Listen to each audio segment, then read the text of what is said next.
Tunapenda kuwashukuru wanachama wote kwa jinsi ambavyo wameendelea kujitoa katika kushiriki kuifanya kazi ya Mungu wa mbinguni kwenye kampasi zetu. Bwana wabariki sana.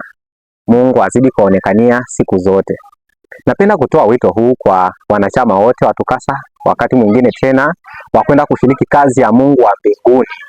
Tutakuwa na efoti za out campus, efoti ambazo zitafanyika katika maeneo mbalimbali kuanzia tarehe 2 ya mwezi wa 8 hadi tarehe 15 ya mwezi huo.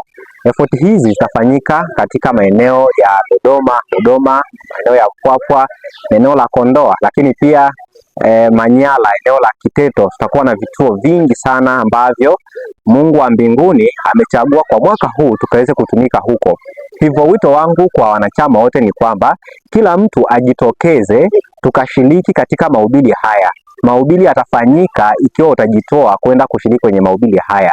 Tunakumbuka agizo la Yesu Kristo kwa wanafunzi wake, waende wakaifanye kazi ya Yesu Kristo.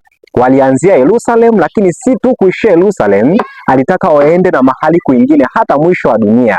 Ni muda wetu wa kutoka kwenye kampasi zetu na kuelekea kwingine huko ambako injili bado haijasikika. Mazingira yameandaliwa, kila kitu kimeandaliwa kwa ajili ya sisi kwenda kuifanya kazi ya Mungu wa mbinguni. Mungu amewaandaa watu huko ambao anatamani tukawahudumie. Jipange, jiandae, twende kwenye efoti hizi. Tukutane mwezi wa 8. Bwana akubariki sana.